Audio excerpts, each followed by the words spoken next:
Hello mga plantitos and mga plantitas, welcome to my channel, ang Gurong Plantito Mo. So ngayong araw po, maghunting tayo ng mga picos or ng mga pig trees dito sa Bicol. So yung mga mahanap lang po natin dito sa Bicol ng mga pig trees. So actually meron tayong 115 endemic na picos dito sa pig trees dito sa Pilipinas, kaso wala na po yung iba. Sa kadahilan ng pong yung mga tinitira nila o yung kung saan sila nabubuhay, ginawa na pong bahay, ginawa ng palayan, kaya po yung iba extinct na, kaya hindi natin sila nakikita. So tara, simulan na tayo. So unahin ko po yung hindi natin masyadong kilala. So ang picos septica o sa Tagalog po ay hawili. So matatagpuan din po siya sa ibang bansa, pero mayroon itong variety na dito lang po natin makikita sa Pilipinas. Ang Picos septica variety silicifolia. So endemic po yan dito sa Pilipinas. Ang pagkakaiba niya sa ibang Picos septica, ito po ay mayroong may ikling buhok sa mga sanga niya. May mga maikli siyang buhok din. Yung dagta niya o yung latex ay kulay yellow. Then, meron po siyang dots na whitish to yellow habang tumatanda yung kanyang bunga. Sunod naman po is the Ficus ulmifolia, o sa Tagalog po tinatawag na dito naman sa Bicol tinatawag siyang agupit. So pwede po siyang gamitin panglinis ng ating mga kaldero, kawali, kasi po matalim yung kanyang dahon. Nakakalinis po talaga siya. Noon ginagamit namin siya kapag naglinis po ng kaldero at ng kawali. So endemic po yan dito sa Pilipinas. So ibig sabihin dito natin siya matatagpuan sa Pilipinas. Then kinakain po o pwedeng kainin ang kanyang bunga. Naman po, ito po, sigurado ko kilala nyo na to. So, Ficus nota or sa Tagalog po, tibig. Ito sa Bicol, tinatawag siyang tabog. So, ito po, dati ginagamit namin siyang gulong lang po ng aming masasakyang hinihila. Yung parang kotse-kotse, ginagawa namin gulong yung bunga niya. Pero po, actually, yung bunga niya ay edible. So ito po, nakakita ko ng maraming individuals ng tibig. So meron po ditong atang 5 to 6 individuals. Then meron din po siyang ibang mga pig trees dito katulad ng Picos septica, at meron din ako nakita sa unahan na Picos ulmifolia o agupit. So yan po, isa pang puno ng Ficus nota. Kadalasan po, mahanap natin itong mga pig trees o mga picos na genus sa malapit sa batis, sa mga sa kanal, basta may dumadang tubig, sa ilog, sa batis. Ito po, yung mga nakita ko itong mga pig trees na ito, sa gilid po siya ng irrigation. So, ito po may isa. And sa babang ito, ayan.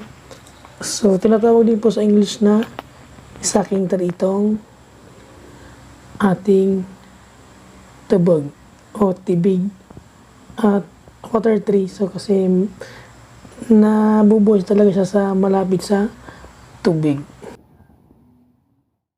So, ito naman pong susunod. Alam ko kilala nyo at maging sa ibang bansa po sikat ito, ang picos sodupalma o nyug-nyugan po sa Tagalog, at ito po sa Bicol tinatawag siyang lubi-lubi. So ayan. So nyug-nyugan po kasi makikita nyo na ang bunga niya ay parang nyog. Sa patuloy ko pong paghahanap, so pumunta ko dito sa ilog kung saan dati ako naliligo. So ayun po, may nahanap ako dito sa gilid niya ng mga pig trees. So ito po, nyug-nyugan. So ayan po yung talbos nun, kinakain po siya, niluluto siya. So, gataan po natin siya samahan ng coconut milk o ng gata. Then, napakasarap po niyan at napaka-sustansya. Then, dito rin po sa parting unahan, meron din ako nakitang puno ng Ficus septica o hawili. So, ayan po. Then, dito rin po sa unahan, meron din ako nakitang Ficus ormifolia o ating agupit o is-is. So, ayan po. Napakaganda nung dahon niya. Maraming bunga at napakaraming dahon. So, ayan po. Ang ating Ficus ormifolia o agupit.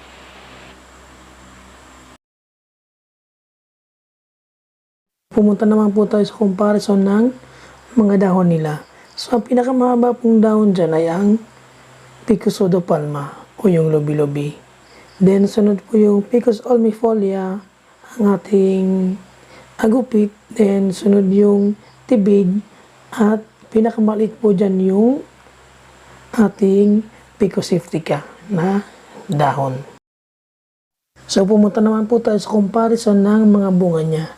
So, yung Ficus septica po tapos yung Ficus nota, halos parehas yung hugis ng bunga nila, globus or parang globo, di ba yung natin.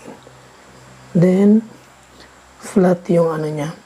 Ang pagkakaiba lang po ng dalawa, mas malaki ang bunga ng tibig kaysa sa Ficus septica.